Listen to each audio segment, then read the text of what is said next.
పనికొచ్చే పాత్ర కింద నన్ను పెట్టుకున్నందుకు, దేవుని కోసం దేవుని యొక్క వాక్యం ద్వారా నన్ను నేను మలుచుకోవడానికి, వాక్యము రెండంచులు గల ఖడ్గము కనుక అది నన్ను కూడా దేవునిలో నడిపించడానికి అనేక విధాలుగా దేవుని యొక్క వాక్యం నాకు సహాయం చేసినందుకు దేవునికి వందనాలు చెల్లించుకుంటాను. నాకు ఈ అవకాశం ఇచ్చిన పాస్టర్ గారికి, ఈ సంఘమునకు, సంఘ పెద్దలకు, సంఘ సభ్యులందరికీ కూడా మరి దేవుని నామంలో వందనాలు. దేవుడిచ్చిన ఈ యొక్క వాక్యాన్ని ఏక మనస్సు అని అంటే దేవుడితో మనకున్న సంబంధం గురించి దేవుడు మనకి మరి ఒకసారి జ్ఞాపకం చేయడానికి దేవుడిచ్చిన అవకాశాన్ని బట్టి దేవుడికి వందనాలు చెల్లించుకుంటాను. మరి దేవుడితో ఉన్న సంబంధం ఏ విధంగా ఉండాలి అని అంటే యోహాను సువార్త 3:16 దేవుని యొక్క వాక్యంలో దేవుడు లోకమును ఎంతో ప్రేమించింది కాగా తన అద్వితీయ కుమారునిగా పుట్టిన వాని యందు ఎవరైతే నమ్మకించారో వారికి నిత్య జీవం అనుగ్రహిస్తానని దేవుని యొక్క వాక్యము వాగ్దాన రూపంలో మనకి ఇవ్వబడి ఉన్నది. దేవుని యొక్క వాక్యము సెలవిచ్చిన ప్రకారము ఎవరైతే దేవుని సన్నిధిలో ఉంటారో, ఎవరైతే దేవునితో సంబంధం కలిగి ఉంటారో వాళ్ళని దేవుడు తన యొక్క రాజ్యంలోనికి తీసుకురావడానికి అనేక విధాలుగా మనల్ని కాపాడుతూ ఆ యొక్క ఆత్మని ఏ విధంగా భద్రపరుస్తూ ఉంటారో మనం చూస్తూ ఉంటాము. యోహాను సువార్తలో చెప్పిన విధంగా మనకి ఈరోజు ఇచ్చిన పాఠ్యభాగాల్లో రాసిన విధంగా కూడా చూసినట్లయితే దేవుని యొక్క వాక్యము మనకు అనేకసార్లు బోధిస్తూ ఉంటుంది.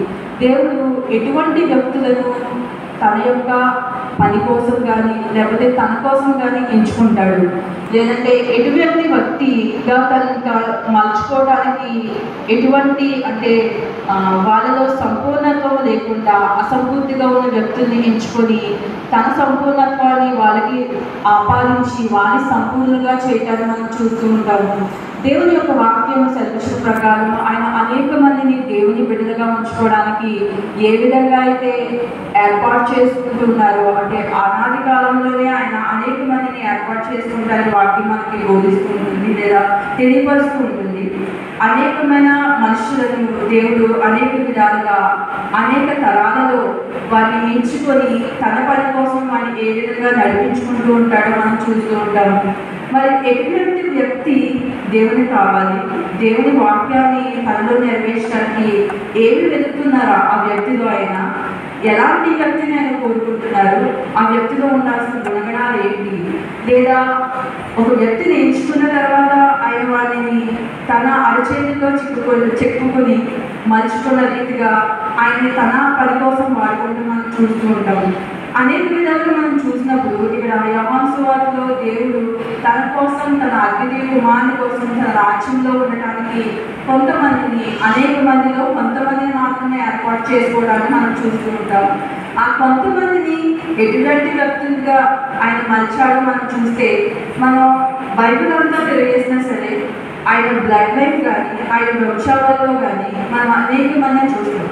అనేక మంది వాళ్ళు అసంపూర్తి అయిన జీవితము లేకపోతే ఇంపర్ఫెక్ట్గా ఉండేవాడిని ఆయన పర్ఫెక్ట్గా చేసుకుంటూ ఏ విధంగా తనలో పవిత్రులుగా పరిశుద్ధులుగా తీర్చిదిద్దుకొని మరి తన వంశావళిలో అనేకమైన వారిని ఏర్పాటు చేసుకొని వాళ్ళు ఒక ఆర్డినరీ పీపుల్ని ఎక్స్ట్రాడినరీగా చేస్తూ లేదా వాళ్ళు ఒక ఇన్స్పిరేషన్గా అనేక తరానికి ఏ విధంగా ఏర్పాటు చేసుకున్నారో మనం చూస్తూ ఉంటాం.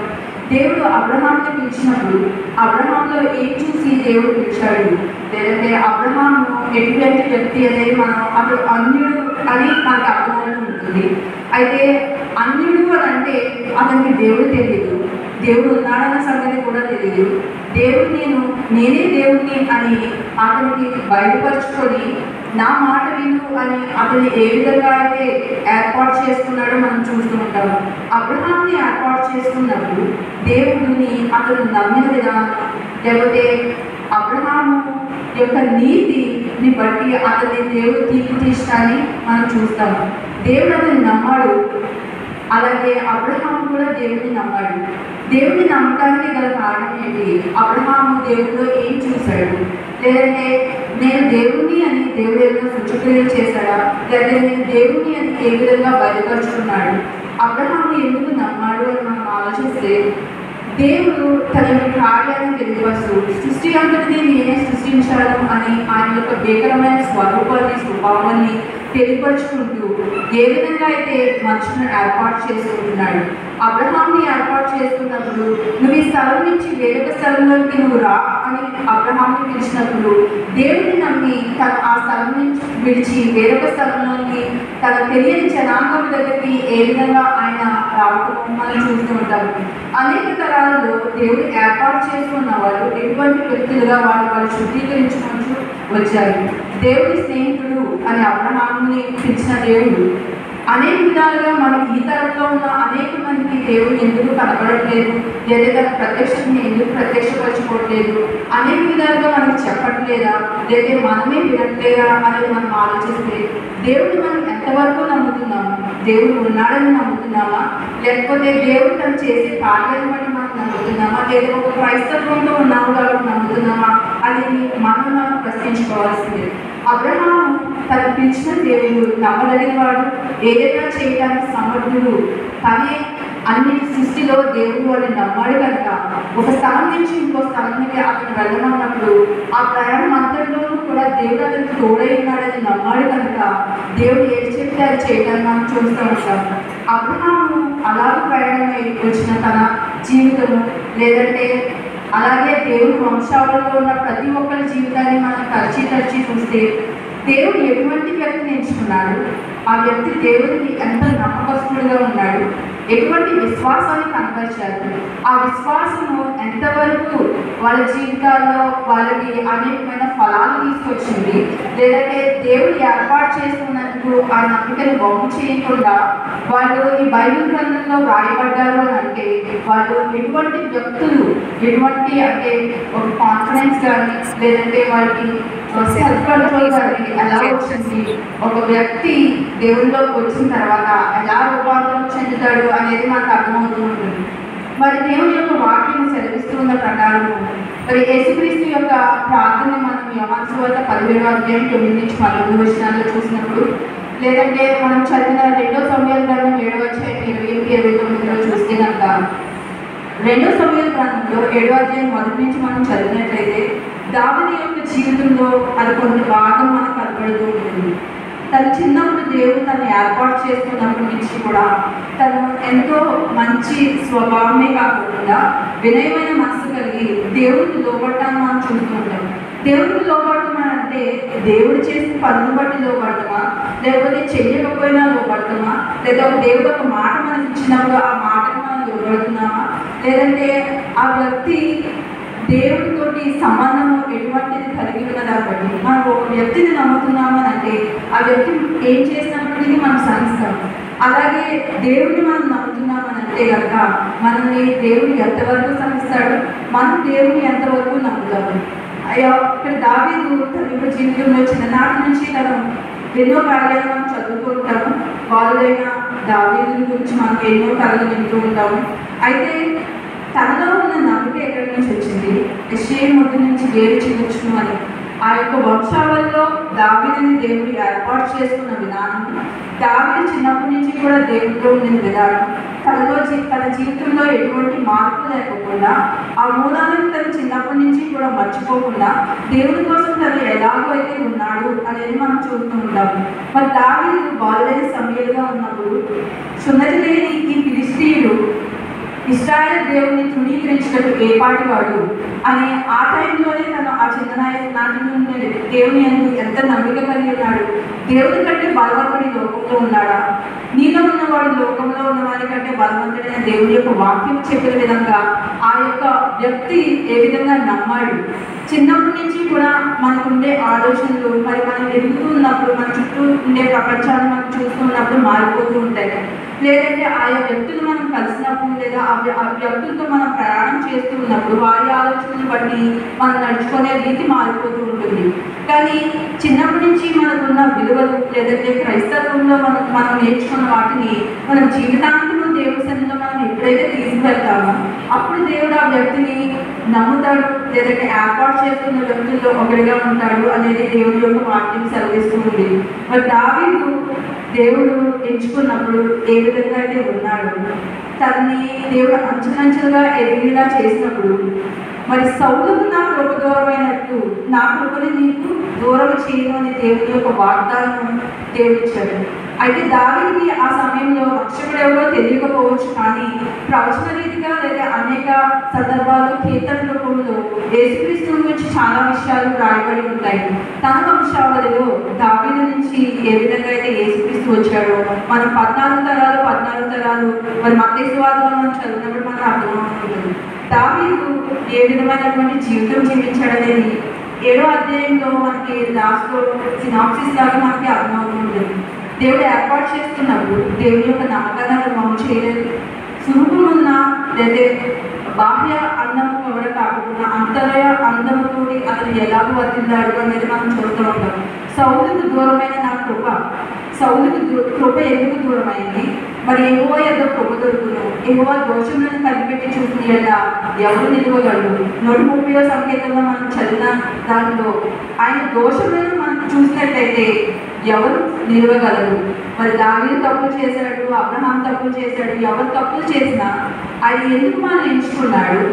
ఎందుకు మనుషులను ఎంచుకొని ఆయన కోసము లేదా ఆయన పని కోసం ఒక నమ్మకమైన పాత్ర కింద ఏ విధంగా ఎంచుకోవడానికి ఎటువంటి వ్యక్తులు లేదా ఎటువంటి గుణగణాలు ఆ వ్యక్తిలో కావాలని దేవుడు కోరుకుంటున్నాడు. దావీదు చిన్నప్పుడు ఎటువంటి భక్తినైతే కనపరిచాడు. తన యందు భయభక్తులు కలవారికి క్షమాపణ దొరుకును, తన యందు భయభక్తులు కలవారికి క్షమాపణ దొరుకును. తన చిన్ననాటి నుంచి దావీదు భయభక్తులతో ఉన్నాడు, దేవునిలో ఉన్నాడు, దేవుని నమ్మాడు, దేవుని కార్యాలను చూశాడు. అయితే కొన్నిసార్లు తన తప్పును బట్టి దేవుడు తను శిక్షించడానికి కూడా చూశాడు. ఆయన అనేక మంది దేవుని సన్నిధిలో ప్రార్థన చేస్తూ దేవునికి 7 మార్లు, దేవునికి 3 మార్లు లేదా తన పలుకులను తేడా చేసి కన్నీరు అతను కాల్చినప్పటికీ దేవుడు అతన్ని ఏర్పాటు చేస్తున్నప్పుడు తను తప్పు చేస్తే శిక్షించడానికి కూడా మనం చూస్తూ ఉంటాము. దేవుడు శిక్షించినా సరే తను మళ్ళీ తిరిగి తను ప్రేమించి తన మార్గంలోకి తనను తీసుకురావడానికి మనం చూస్తూ ఉంటాము. మరి 7వ అధ్యాయంలో మనం చూసినట్లయితే నువ్వు అనేక యుద్ధాలు చేసి నీ చుట్టూ ఉన్న శత్రువులు వలన నువ్వు అనేక యుద్ధాలలో గెలుపొంది నెమ్మది కలిగి ఉన్నావు అనే మాటను అక్కడ వాడతాను మనం చూస్తుంటాం. కానీ దావీదు యొక్క మనసు నేను ఇంత గొప్ప నగరంలో ఉందని, నా దేవుడు డేరాల్లోనూ గుడారాల్లోనూ ఉంటున్నాడని ఒక ఆలోచన దేవుడికి ఎంతో సమ్మతమైన ఆలోచన కనిపిస్తుంది. మరి దేవుడి గురించి ఆలోచించేవాడు ఎంతమంది? మన స్వార్థం గురించి లేదా మన అవసరాలు లేదా మన సుఖాలు మన జీవితం గురించి మనం ఆలోచించుకుంటూ ఉండే సమయంలో అంటే మనం కష్టాలు పడట్లేదు అని అనుకుంటున్నాం. మన కష్టాలు మన శ్రమలు అవన్నీ కూడా శ్రమలు కలుగుతున్నందుకు త్రోవ తప్పిటిది ఇప్పుడు నీ మార్గం అనుసరించి నడుచున్నానని దావీదు ఏ విధంగా అయితే 119వ సంకీర్తనలో చెప్తూ ఉంటాడో శ్రమలు ఉన్నప్పుడే మన జీవితం బాగుంటుంది, శ్రమలు లేనప్పుడు మన జీవితం బాగోదు అని స్పష్టీకరణ దేవుని యొక్క వాక్యం మనకు ఎల్లవేళ సెలవిస్తూనే ఉంటుంది. మరి దేవుడు మనం వెతుకుతున్నాము అంటే శ్రమలు ఉన్నప్పుడే వెతుకుతాము, సుఖాలు ఉన్నప్పుడు వెతుకుతాం. కానీ దావీదు తన నగరంలో ఉన్నప్పుడు లేకపోతే దావీదు తన పెద్ద కట్టడాల్లో నివసిస్తూ ఉన్నప్పుడు ఎంతో సంతోషంతో తన మారేడు జీవితాన్ని జీవించాల్సిన ఆ సమయంలో మరి దేవుడి గురించి తను ఆలోచించాలని మనం చూస్తూ ఉంటాము. దేవుడు నాకు ఇంతటి స్థితినిచ్చాడు కదా, నేను గొర్రెల కాపాడిన ఉన్నప్పటి నుంచి కూడా నన్ను అంచెలంచెలుగా హెచ్చించి మరి సౌలు నుంచి నన్ను కాపాడి మరి దేవుడు నన్ను ఎంత గొప్ప రాజుగా ఇష్టాలను చేసినప్పుడు మరి దేవుడికి నేను ఎటువంటి కార్యాలు చేయాలని తను ఆలోచించిన తన ఆలోచన మంచిది. ఆలోచన మంచిదాన్ని బట్టి దేవుడు అతన్ని ఎంతగానో ఎంచి తను ఏర్పాటు చేసుకోవడానికి మనం చూస్తూ ఉంటాం. మరి దేవుడు ఆలోచన లేకపోతే మనుషుల ఆలోచన, మరి మనిషిగా దావీదు ఎటువంటి ఆలోచన కలిగినాడు? మరి దేవుని మనసును డేరాల్లోనూ గుడారాల్లోనూ ఉన్నప్పుడు మరి నేనెందుకు ఇటువంటి స్థితిలో నేను ఉండాలి, నా దేవుడితో పాటు నేను ఉండాలి కదా అని అతని ఆలోచన దేవుడికి నచ్చింది. కాబట్టి మరి నాకని ప్రవృత్తితోటి తన ప్రతి మాటని దావీదు పంచుకుంటూ ఉన్న సమయంలో మరి నీకు ఏది మంచిదైతే అది చెయ్యి, దేవుని విషయంలో నువ్వేదనుకుంటే అది చెయ్యని 7వ అధ్యాయంలో మరి నాకాను వీళ్ళిద్దరి మధ్య ఉండే సంభాషణ చెప్తూ ఉంటుంది. అయితే నాకానికి దేవుడు దర్శనం ద్వారా కనపడి నేను ఇప్పటి వరకు ఎప్పుడైనా నా కోసం ఏ మందిరమైనా కట్టించమని అడిగానా? నన్ను ఎప్పుడైనా ఎవరైనా పట్టించుకున్నారా? నేను ఎటువంటి దేవదారు రాణులో కలిగిన ఆ యొక్క స్తంభాలతోటి నింపబడిన గొప్ప వైడిజాలతో నింపబడిన మరి ఒక మందిరాన్ని కట్టమని నేను ఎవరైనా అడిగానా అని దేవుడు ప్రశ్నించుతూ ఉంటారని మనం చూస్తూ ఉంటాము. అయితే దావీదుని బట్టి ఆయన ఎంతగానో ప్రేమించి మరి దేవుడు తనకిచ్చిన ఆలోచనను బట్టి మరి నువ్వు శీఘ్రంగా వెళ్ళి నా సేవకుడైన దావీదుకి ఇవన్నీ నువ్వు తెలియపరచు అని చెప్పేసి నా కోసం నువ్వు మందిరాన్ని కట్టించాల్సిన అవసరం లేదు. నువ్వు అనేకమైన యుద్ధాలు చేశావు, అనేకమైన శత్రువులతో పోరాడావు, ఇశ్రాయేలు రాజుగా ఉన్నావు. నువ్వు చేసిన కార్యాలన్నింటిని బట్టి నువ్వు నెమ్మదిగా ఉండు. నీ కుమారుడు నీ తరపున మందిరం కట్టడానికి ఎల్లటెంటికి నీ యొక్క కుటుంబాన్ని నేను ఆశీర్వదిస్తూ ఉన్నాను. నీ కుటుంబం నుంచి నీ సంతానం నుంచి నేను ఒకటి ఏర్పాటు చేసుకొని ఆ వ్యక్తి నా మందిరంలో కట్టేలాగా నేను ఏర్పాటు చేసుకుంటున్నానని మాట్లాడతాను చూస్తూ ఉంటాను. మరి యెహోవా అంటే యెహోవాకు ప్రియుడు అని మరి మరి సొలొమోను గురించి రాయబడ్డాన్ని మనం చూస్తూ ఉంటాము. సొలొమోను గురించి రాయబడిన విధానం బట్టి అతను కూడా ఎన్ని తప్పులు చేసినప్పటికీ దేవుడు అతన్ని ప్రేమించి శిక్షించి ఏ విధంగా అయితే అతన్ని తన మార్గంలోకి తెచ్చుకున్నాడు అనేది కూడా దేవుడు అక్కడ రాయడాన్ని మనం చూస్తూ ఉంటాము. 2వ సమూయేలు గ్రంథము 7వ అధ్యాయంలో మనం చూసినట్లయితే మొదటి నుంచి చదువుకుంటూ వెళ్ళినప్పుడు మరి నాతాను దావీదు ఒక సంభాషణ అంతా మనం చూసినప్పుడు ఇక్కడ 9వ వచనంలో నీవు పోవ చోట్ల నెలను నీకు తోడుగా ఉండి నీ శత్రువులందరినీ నీ ఎదుట నిలువకుండా నిర్మూలన చేసి లోకంలోని బదులైన వారికి కలుగు పేరు నీకు కలుగు చేసి ఉన్నానని దావీదుని గురించి దేవుడు మాట్లాడతాను మనం చూస్తూ ఉంటాము. దావీదుకి ఇచ్చినంత గొప్ప పేరు మరి ఘనత మరి అటువంటి ఆ కాలంలో ఉన్న రాజుల్లో ఎవరికీ లేదని దేవుడు మాట్లాడుతున్నాడు. అతను వెళ్ళిన చోటల్లా అనే మాట చాలా గొప్ప మాట. మరి మనము కూడా మన జీవితంలో దేవుల్లో ఉన్నప్పుడు మనం వెళ్ళి చోటల్లా మనకి దేవుడు ఆశీర్వాదం ఇస్తున్నాడా, లేదంటే మనం వెళ్ళి చోటల్లా అనేక మందికి మనం ఆశీర్వాదంగా ఉంటున్నామా, మనం వెళ్ళి చోటల్లా మనం నెమ్మదిని తీసుకొస్తున్నామా, మనం వెళ్ళి చోటల్లా మనం సమాధానంలో ఉంటున్నామా, దేవుడు అటువంటి వారిగా మనం ఏర్పాటు చేసుకున్నాడా లేదన్న ఆలోచన చేయాల్సిన అవసరం ఎంతైనా ఉంది. అయితే దేవుడు ఇక్కడ దావీదు గురించి తన యొక్క హృదయంలో అంటే నా హృదయానుసారుడైన నా కుమారుడు అని దావీదు గురించి మాట్లాడుతున్నప్పుడు మరి ఎంతగానో ఆయన్ని హెచ్చించడాన్ని మనం చూస్తుంటాం. అతను వెళ్ళిన చోటల్లా దేవుడు అతను ఆశీర్వదించడాన్ని మరి 7వ అధ్యాయం 12వ వచనంలో చూసినట్లయితే నీ దినములు సంపూర్ణంలోనప్పుడు నీవు నీ పితరులతో కూడా నిద్రించిన తరువాత నీ గర్భంలో నుండి వచ్చిన నీ సంతతిని హెచ్చించి రాజ్యములకు అతను స్థిరపరచును. అతడు నా నామగరుల వరకు ఒక మందిరము కట్టించును. అది రాజ్య సింహాసనం నీ నిత్యంగా స్థిరపరచదు. నేను అతనికి తండ్రినైందును, అతడు నాకు కుమారుడైందును. అతడు పాపం చేసిన యెడల నరుల దండముతోనూ మనుషులకు తగు దెబ్బలతోనూ అతన్ని శిక్షించదు. కానీ నిన్ను స్థాపించటకే నేను కొట్టివేసిన సౌలకు నా కృప దూరమైనట్టు అతనికి నా కృప దూరం చేయను అనేది దేవుడు స్పష్టంగా మాట్లాడుతున్న ఆ మాటను మనం ఆలోచన చేసినట్లయితే ఆయన కృప ఎవరికి ఉంటుంది? యెహోవా యొక్క కృప దొరుకుతుందని 130వ సంకీర్తనలో దేవుడు ఎలాగైతే చెప్తున్నాడో ఆయన కృప దొరుకు కాలంన మనం ఆయన వెతుకుతున్నామా?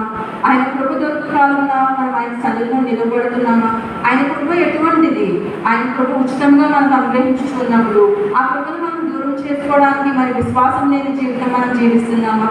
మరి దేవుని యొక్క విశ్వాసంలో మనం ఉండాలన్నా లేదంటే మన యొక్క నమ్మకంతోటి ఆయన్ని మనము ఎంతో సంతోషపరచాలన్నా ఎటువంటి జీవితం మనం జీవించాలి? మరి దేవుడు ఇక్కడ దావీదుని గురించి సొలొమోను గురించి ఎటువంటి మాటలు ఇక్కడ మాట్లాడుతున్నాడు?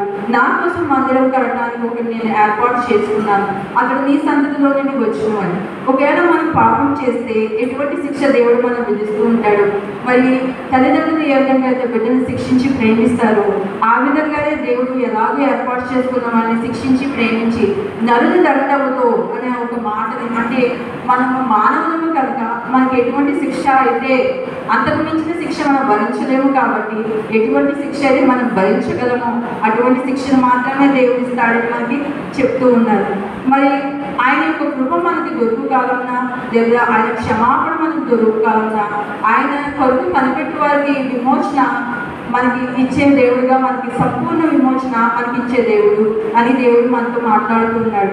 ఇక్కడ మనం ఈ విధంగా ఈ మొత్తం అధ్యాయంలో మనం చూసినట్లయితే దేవుడు దావీదుని ఏ విధంగా ఏర్పాటు చేసుకున్నాడు, అతను ఎటువంటి గుణాన్ని చూశాడు, లేదంటే ఎటువంటి గుణాలు అతనికి నచ్చినాయి, అతను ఎంత ఎదిగినా సరే ఒదిగి ఉన్న తత్వాన్ని దేవుడు ప్రేమించడం, అతను రాజుగా ఉన్న మోకరించడం మానలేదు, దేవుని సన్నిధిలో ఉండటం మానలేదు, దేవుని పనులు చేయటం మానలేదు. ఒకవేళ అతనికి ఎటువంటి శ్రమలు వచ్చినప్పటికీ ఒక మాట, దేవుడు నన్ను శిక్షించడానికి లేకపోతే నన్ను తిట్టడానికి వాళ్ళని ఏర్పాటు చేశాడేమో, దేవుడు మరి ఒకసారి ఆయన కృపను నాకు దయచేసి తిరిగి నా రాజ్యాన్ని నాకు ఇస్తాడేమో అని ఎదురు చూశాడే తప్ప వాళ్ళ మీద యుద్ధానికి వెళ్ళలేదు. ఒక వ్యక్తిని దేవుడు ప్రేరేపిస్తేనే కానీ మనని ఎవరు ఏమి అనను అని అతను గ్రహించాడు అని అంటే అతనికి దేవదూత వంటి స్వభావం కలిగినది అని కూడా ఒక సందర్భంలో రాయబడ్డాన్ని మనం చూస్తూ ఉంటాం. మరి 18వ వచనంలో మనం చూసినట్లయితే, నా ప్రభువా యెహోవా, ఇంతగా నీవు నన్ను హెచ్చించుటకు నేను ఎంతటి వాడను, నా కుటుంబం ఏ పాటిది, ఇంత హెచ్చుగా చేసిందంటే నీ దృష్టికి కొంచెమై మానవుల పద్ధతిని బట్టి బహుకాలము చదివిన తర్వాత నీ దాసులైన సంతానము కలుగుదాన్ని వచ్చి నీవు సెలవిస్తూ ఉన్నావు. మరి ఇప్పుడు ఈ రోజు చదివిన వాక్యాన్ని బట్టి మరి దేవుడు సత్యములను ప్రతిష్ఠించుకుంటున్నాడు. నీ వాక్యం సత్యము అని సెలవిస్తున్నాడు. సత్యం అనగా ఏమిటి? సత్యం అనగా వాక్యం. ఆ వాక్యం అనగా ఏమిటి? మరి 17వ అధ్యాయం యోహాను సువార్తలో మనం చూసినప్పుడు, మరి నేను ఏర్పాటు చేసుకున్న నా శిష్యులు నీ సన్నిధిలో ఉండాలి అని అంటే వాళ్ళు సత్యంలో ఉండాలి. అందుకోసమే నేను సత్యంలో నన్ను నేను ప్రతిష్ఠించుకుంటున్నాను అని దేవుడు మాట్లాడుతూ ఉన్నాడు. సత్యంలో ప్రతిష్ఠించుకోవడం అని అంటే ఏంటి? సత్యాన్ని చెప్పడం అంటే ఏంటి? సత్యము అనగానేంటి? మరి దేవుని యొక్క ప్రేమను బట్టి మనం ఈ లోకంలో జీవించినప్పుడు అనేక సంక్రమణలు కలిగి ఉంటాము, లేకపోతే అనేకమైన ఆలోచనలు కలిగి ఉంటాము, లేదా ఈ విధంగా గడవాలి లోకంలో కాబట్టి ఇలాగే బ్రతకాలని అనుకుంటున్నామా, లేదంటే దేవుడికి ఇష్టమైన సమతమైన జీవితం మనం జీవిస్తున్నామా, దానికోసం ఎదురు తిరుగుతున్నామా, లేదంటే పోరాడుతున్నామా, లేదా దేవునిలో ఉండటానికి ఎటువంటి కార్యాలు చేయడానికి మనం సిద్ధపడుతున్నామా అనేది మనం నేర్చుకోవాల్సిన విషయం. ప్రతిరోజు దేవుడు ఒక వాక్యం మనం వెలువడుతూ ఉన్నప్పటికీ మనం లోకానుసారంగా వెళ్ళిపోతున్నప్పుడు దానికి ఎదురు తిరుగుతున్నామా, అన్యాయంగా మన జీవితానికి ఎటువంటి శ్రమలు వచ్చినా మనం దానికోసం సత్యం కోసం పోరాడుతున్నామా, సత్యంలో మనం ప్రతిష్ఠించుకుంటున్నామా అనేది చాలా ముఖ్యమైన విషయం. మనం క్రైస్తవ జీవితం జీవిస్తున్నాము అని అంటే ఇటువంటి ఉండక సరిగా మన జీవితాన్ని జీవించాలి అనేది దేవుడు మనకి ఎప్పుడు చెప్తూ ఉండే మాట. మరి దావీదుతోటి దేవుడు ఒక నిబంధనని లేదంటే ఒక వాగ్దానాన్ని అక్కడ ఇచ్చినప్పుడు, నీ కుటుంబం నిత్యము ఆశీర్వదించబడుతుందని, ఆ కుటుంబంలో నుంచి యేసుక్రీస్తు రాబోతున్నాడు, లేదంటే ఆ కుటుంబం నుంచే రక్షణ రాబోతుంది, ఆ కుటుంబాన్ని ఆ బ్లడ్ లైన్ని దేవుడు ఎలాగ కాపాడుకుంటూ వచ్చాడో అనేది మనం చూస్తూ ఉంటాం. దేవుడు అందులో ఎంచుకున్న ప్రతి వ్యక్తి కూడా ఒక ప్రత్యేకమైన వ్యక్తిగా దేవుడు మార్చడాన్ని మనం చూస్తూ ఉంటాం. ఆ యొక్క బ్లడ్ లైన్లో లేదా వంశాలలో ఉన్న ప్రతి వ్యక్తి కూడా దేవుని యొక్క నమ్మకాన్ని, దేవుని యొక్క ఆలోచనని, దేవుని యొక్క విశ్వాసాన్ని ఏ విధంగా అయితే క్యారీ చేస్తూ వచ్చారో, ఏ విధంగా అయితే మరి రాబో లోకం కోసం ఎదురు చూస్తూ ఆ యొక్క విశ్వాసాన్ని వాళ్ళ హృదయంలో భద్రపరుచుకొని ఏ విధంగా అయితే దేవుని యొక్క రక్షణ కోసం ఎదురు చూస్తూ వచ్చారు అనేది మనం చూస్తూ ఉంటాం. ఇక్కడ దేవుని యొక్క భీకర కార్యములు చేసిన దావీదు యొక్క ఆలోచన ఆయనకి ఎంతో సమ్మతమైన కనుక దావీదుని ఏర్పాటు చేస్తున్నాడు. మరి మనం యెషయా 22:22 లేదంటే ప్రకటన 3:7 మనం చూసినట్టయితే, దావీదు తాళక్షేమి కలిగి ఎవరినూ వేయలేకుండా తీయవాడును, ఎవరినూ తీయలేకుండా వేడువాడునైనా సత్యస్వరూపి పరిశుద్ధులు చెప్పు సంగతి దేవునగా అని అంటే, దావీదుకి దేవుడు ఇచ్చినది ఎవరు వేయలేకుండా తీయవాడును, తీయలేకుండా వేయవాడును అనే గొప్ప వాగ్దానాన్ని దేవుడు ఏర్పాటు చేసి అక్కడ ఇవ్వటాన్ని మనం చూస్తూ ఉంటాము. మరి యోహాను సువార్త 17వ అధ్యాయంలో యేసుక్రీస్తుని లేదా ఈ దావీదునికి ఉన్న సంబంధం ఏమిటి? వీళ్ళిద్దరూ దేనికోసం కనబడుతూ ఉన్నారు? ఒక కృప, ఒక రక్షణ, ఒక నమ్మకము, ఒక సమ్మతి, ఒక ఏక మనసు, దేవుడితో ఏకత్వం కలిగిన వారి కింద మనం చూస్తూ ఉంటాం. ఏకత్వం కలిగిన వారు అని అంటే తండ్రి ఎలాంటి పనులు చేస్తాడు, బిడ్డ కూడా అదే పనులు చేయాలి, లేదా తండ్రిని అనుసరించిన ప్రతి ఒక్కరు కూడా అదే పని చేయాలి. మరి యేసుక్రీస్తును మరి ఫాలో అవుతున్న ఆయన శిష్యులు కూడా అదే పని చేయాలి. ఆయన కంటే మరి భయంకరమైన మరణాన్ని వాళ్ళు లేదంటే హతసాక్షులుగా ఉండటాన్ని కూడా మనం చూస్తూ ఉంటాం. అది ఎప్పుడు జరిగింది అని అంటే యేసుక్రీస్తు చనిపోయిన సమయానికి అది 17వ అధ్యాయంలో ఆయన వాళ్ళ కోసం ప్రార్థన చేసి వారిని స్థిరపరిచి మరి దేవునితో వారిని ఏకతత్వంగా పొందుపరిచి మరి సత్యములను వాళ్ళు ప్రతిష్ఠ చేయడం వల్ల ఆ సత్యాన్ని వాళ్ళు గ్రహించిన విధానము లేదంటే ఈ యుగ సంబంధమైన దేవత వారి పనులకు మరి గుడ్డితనం కలుగు చేసినందువల్ల ఆ గుడ్డితనాన్ని వాళ్ళు విడదీసుకుని లేదంటే ఆ గుడ్డితనాన్ని దేవుడు మరి అంటే చెవులు వినేలాగా కళ్ళు చూసేలాగా ఎలాగైతే వాళ్ళ జ్ఞాననేత్రాన్ని దేవుడు తెచ్చాడో వాళ్ళు దాన్ని గ్రహించడాన్ని మనం చూస్తూ ఉంటాం. మరి ఆ శిష్యులను మాత్రమే అన్న వార్తని కూడా అక్కడ వాడుతూ ఉన్నట్టు చూస్తూ ఉంటాం. మరి వీళ్ళని మాత్రమే భద్రపరుస్తున్నాను, వీళ్ళని మాత్రమే నేను ఏర్పాటు చేస్తున్నాను, వీళ్ళని మాత్రమే నీలో నేను మరి ముద్ర వేయించున్నాను అనే మాట. మరి లోకానుసారంలో చాలా మంది ఉన్నప్పటికీ వాళ్ళు మాత్రమే నేను ఏర్పాటు చేసుకొని మరి వాళ్ళని తోడేళ్ళైన ఈ లోకంలోనికి గొర్రెల వలె వాళ్ళని పంపించున్నాను, వాళ్ళని మీరు కాపాడండి అని చెప్పేసి దేవుని ప్రార్థన చేయడానికి మనం చూస్తూ ఉంటాం. మరి దావీదుకి కృప దూరం అవ్వలేదు. ఆ కృపను బట్టి మనం కూడా ఏ విధంగా అయితే రక్షణ పొందాలి, దేవుడు మనల్ని ఏ విధంగా అయితే ఏర్పాటు చేస్తున్నాడు, అటువంటి ఏర్పాటు మరి ప్రతి ఒక్కరి జీవితంలో మన యొక్క విశ్వాసం ఎంత, మన యొక్క మరి గుణగణాలు లేదంటే మన క్యారెక్టర్ మనం ఎలా డెవలప్ చేసుకుంటాము, ఆ క్యారెక్టర్ అనేది దేవుడు ఎలా బయటపరచబడుతున్నది, విశ్వాసాన్ని మనం దేవుడికి ఎలా కనపరుస్తున్నాము, మరి దేవుడు ఎటువంటి వ్యక్తులను ఏర్పాటు చేసుకుంటాడు అనేది మరి ఆ శిష్యులను మనం చూసినప్పుడు అర్థమవుతుంది. చాలామంది ఆయన్ని మరి ప్రతిరోజు ఆయన ఫాలో అవుతున్నప్పుడు చాలామంది జనసమూహంతో మాట్లాడుతున్నప్పుడు ఆయనతో పాటు వచ్చిన వాళ్ళు శ్రమ వచ్చినప్పుడు మరి దూరం వెళ్ళిపోవడానికి మనం చూస్తూ ఉంటాము. కానీ అంతం వరకు ఎవరైతే దేవుల్లో ఉంటారో వాళ్ళు మాత్రమే దేవుడు ఏర్పాటు చేసుకుంటాడని దేవుడు మాట్లాడుతున్నాడు. అంతం వరకు ఆయనతో పాటు ఉండేవాళ్ళు ఎవరు అనేది మనం ఈ వాక్యం అంతా చదువుతున్నప్పుడు మనకి గ్రహింపు వస్తూ ఉంటుంది. దేవుడు ఎటువంటి వారిని ఏర్పాటు చేసుకుంటాడు, ఎటువంటి వ్యక్తుల్ని ఆయన ఇష్టపడతాడు, ఎటువంటి వ్యక్తులుగా అంటే ఆయన ఎరుగుదను అంటే ఆయన కూడా ఎరుగుదను అంటాడు.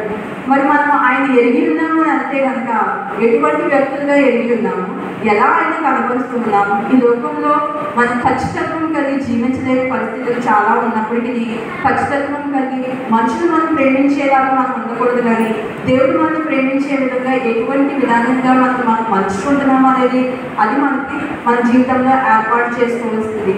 మరి దేవుడిని ఫాలో అవుతున్నప్పుడు వాళ్ళు లోకానుసారమైన మనుషుల చుట్టూ ఉన్నప్పుడు ఆ లోకానుసారమైన మనుషుల మాటలు వాళ్ళు దేవాలో వచ్చుకున్నప్పుడు దేవుడు ఒక్కొక్కసారి వాళ్ళు వెంబడించకుండా దాక్కున్న సమయాన్ని కూడా మనం చూస్తూ ఉంటాం. కానీ ఎప్పుడు ధైర్యం వచ్చింది వాళ్ళకి, వాళ్ళ కోసం ఆయన మరణించినప్పుడు, మన కోసం ఆయన రక్తాన్ని కాల్చినప్పుడు, మన కోసం ఆయన ఏర్పాటు చేసుకున్నప్పుడు, లేదా మనల్ని ఆయన మన కోసం ఎలాగ ప్రతిష్ఠించుకుంటున్నాడు. మన సత్యంలో ఉంటే ఆయన మనల్ని ప్రతిష్ఠించుకుంటాడు, మనం అబద్ధం ఆడుతూ ఉంటే ఆయన మనల్ని విసర్జిస్తాడు అనేది మాత్రం దేవుడు ఎల్లవేళ మనకి చెప్పే మాట. ఇక్కడ 15వ అధ్యాయంలో మనం చూసినట్లయితే, నీవు లోకంలో నుండి వాడిని తీసుకొని పొమ్మని నేను ప్రార్థించలేదు, కానీ దుష్టి నుండి వాడిని కాపాడమని ప్రార్థించున్నాను. నేను లోక సంబంధం కాదు, వాళ్ళను లోక సంబంధం కాదు, సత్యమందు వాడిని ప్రతిష్ఠ చేయకు, నీ వాక్యమే సత్యము, నీ వాక్యమే సత్యము అని అంటే మనం ఎందుకు నమ్మాలి దేవుడు ఇచ్చిందని? దీంట్లో మనం చాలా భాగాలు చాలా సంవత్సరాల క్రితం హెబ్రీలకు లాంగ్వేజ్లో కానీ లేదా గ్రీక్ లాంగ్వేజ్ లాటిన్ లాంగ్వేజ్ నుంచి మనకు వచ్చినాయని తెలుసు, లేదా ఈ బైబిల్లో ఉండే తర్కాలని అనేకమైన తర్కాలు ఉన్నాయని మనకు తెలుసు, అనేకమైన వ్యర్థమైన ఆలోచనలు మాట్లాడే వాళ్ళని తెలుసు. అయినప్పటికీ మనం ఎందుకు నమ్మాలి? మీ వాక్యమే సత్యము అని అంటే ఆ వాక్యాన్ని మనం ఎందుకు నమ్మాలి? మనం ఒక క్రైస్తవ జీవితాన్ని మనం జీవిస్తున్నాము, లేదంటే క్రైస్తవులకు ఏర్పాటు చేయబడిన దేవుడి బిడ్డలుగా మనం ఉన్నప్పుడు ఆ వాక్యం మనని ఏ విధంగా శుద్ధీకరిస్తుంది, లేదా మన వాక్యం చదువుతున్నప్పుడు దేవుడు మనతో మాట్లాడుతున్నాడా, ఆ వాక్యం మనని పవిత్రంగా పరిశుద్ధంగా చేస్తుందా, లేదా వాక్యము గూఢమైన సత్యాన్ని మనతో మాట్లాడుతుందా, మనం ఏదైనా మనం గ్రహించగలుగుతున్నామా? మనం కంప్లీట్గా ఈ పరిశుద్ధ గ్రంథం మొత్తం చదివితే కానీ అందులో ఉన్న సారాంశం మనకి అర్థం కాదు. చాలామంది చదవరు కాబట్టి అర్థమవుతుంది. అయితే ఈ వాక్యం మనకి ఏం చెప్తుంది? ఆది నుండి దేవుడు మనల్ని ఏర్పాటు చేసుకున్నాడు, క్రీస్తులో మనల్ని ప్రతిష్ఠించుకున్నాడు, క్రీస్తు అనే దేవుడే మనకి సత్యం అని తెలుసు. యేసుక్రీస్తు గురించి చెప్పడానికి మనం సిగ్గుపడకూడదని దేవుడు చెప్తున్నాడు. మరి యేసుక్రీస్తు దేవుడై మనం ఒక క్రైస్తవ జీవితం జీవిస్తున్నప్పుడు అందరికంటే గొప్ప మతం మనకు కాదు, లేదంటే అందరికంటే గొప్ప వాళ్ళు మనకు కాదు, అందరూ అంటే చిత్కరించుకునే మరొక మతమా మంది అని ఆలోచిస్తే దేవుడు ఒక మార్గాన్ని మనకు చెప్పినప్పుడు ఆ మార్గంలో మనం ప్రయాణం చేసినప్పుడు దేవుడు ఉన్నాడని నమ్ముతున్నాము, దేవుడే సత్యమని నమ్ముతున్నాము, దేవుడు వాక్యం మన హృదయంలో ఉందని నమ్ముతున్నాము, దేవుడు మనలో కార్యం చేస్తూ ఉన్నాడని నమ్ముతున్నాము. అదే మనకు ధైర్యాన్ని ఇస్తుందని నమ్ముతున్నాము. దేవుడు మనలో కార్యం చేస్తూ ఉంటే మనం ప్రతి ఒక్కరికి సమాధానం చెప్పగలము, ధైర్యంగా ఈ లోకంలో బ్రతకగలము, ధైర్యంగా ఈ లోకంలో ఉన్న వాటిని అంటే సాధారణతోనే కాదు కానీ ఈ లోకంలో ఉన్న లోక సంబంధమైన ప్రతి దాంట్లో కూడా మనకు పోరాడే శక్తి దేవుడు మనకి అనుగ్రహిస్తాడు.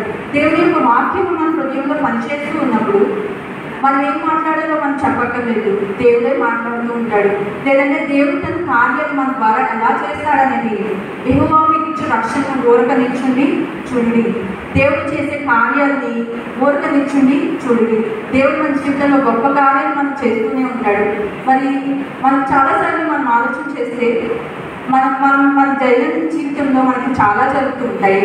అయితే ఆశ్చర్యమైన రీతిలో కొన్ని కార్యాలు దేవుడు మన జీవితంలో చేస్తూ ఉంటాడు. అప్పుడు దేవుడు ఉన్నాడని మనకు అర్థమవుతూ ఉంటుంది. మనం చేయలేని కార్యాలు, మనకు జరగమనుకోని కార్యాలు, లేదంటే దేవుడు మనం ఏర్పాటు చేస్తున్నప్పుడు మనకున్న అన్ని అడ్డులు ఏ విధంగా అయితే తొలగిపోతూ ఉన్నాయో మనం చూస్తున్నాం. మరి దావీదుని దేవుడు ఏర్పాటు చేస్తున్నప్పుడు తను ఒక రాజుగా అతన్ని మరొక ప్రతిష్ఠించినప్పుడు, చిన్నప్పుడే ప్రతిష్ఠించినప్పుడు దాని నుంచి తొలగిపోలేదు. మరి పెద్దవాడైనప్పుడు కూడా ఆ మూలాలను మర్చిపోలేదు, దేవుడిని మర్చిపోలేదు. దేవుడికి నమ్మకస్తుడిగా విశ్వాసంలో తనకున్న ప్రతి విషయంలో కూడా దేవుడిని ముందు పెట్టినాడు కాబట్టి ఆ విధంగా దేవుడు ఏర్పాటు చేసుకున్నాడు. అలాగే యేసుక్రీస్తు కూడా ఈ లోకంలోకి వచ్చినప్పుడు మరి తాను విక్టులుగా చేసుకుని యెహోవా దేవుడికి లోబడినప్పుడు, మరి దేవుడు తండ్రి అయిన దేవుడికి లోబడినప్పుడు అన్ని నామముల కంటే పైనామం ఆయనకి ఇచ్చినప్పుడు మరి దేవుడు ఏ విధంగా నమ్మకస్తుడిగా లోకంలో ఉన్నాడు, అదేవిధంగా మరి దేవుడు మనకు కూడా ఆ యొక్క మన పాఠమే మనకి చెప్తున్నాడు. మనం ఈ లోకంలో విశ్వాసంతోనే నమ్మకంతో మనం మన గతులు గడుపుకుంటూ కూడా మన తరం గడిచిపోతూ మన అనేక సంవత్సరాలు గడిచిపోతూ ఉన్న నమ్మకంతో మనం చిన్నప్పుడు ఏదైతే నేర్చుకున్నామో అది మన వృద్ధులు పడినంత వరకు కూడా బహుకాలం గడిచిన వృద్ధులుగా ఉన్నప్పుడు కూడా దేవుడిని మర్చిపోకుండా మనం జీవిస్తే విశ్వాసంతో దేవుడు తన కార్యాన్ని మన జీవితంలో చేస్తాడని దేవుడు ఈ వాక్యం ద్వారా బోధిస్తున్నాడు. మరి దేవుడు ఈ వాక్యాన్ని మన హృదయాల్లో ఫలింపు చేయాలని మరి దేవుడు నాకు ఇచ్చిన అవకాశాన్ని బట్టి దేవుడికి మనంగా చేర్చుకుంటూ సమస్తంగా మన ప్రభావం దేవుడికి ఆరోపించుకుంటూ ఈ వాక్యాన్ని బోధిస్తున్నాను. ఆమె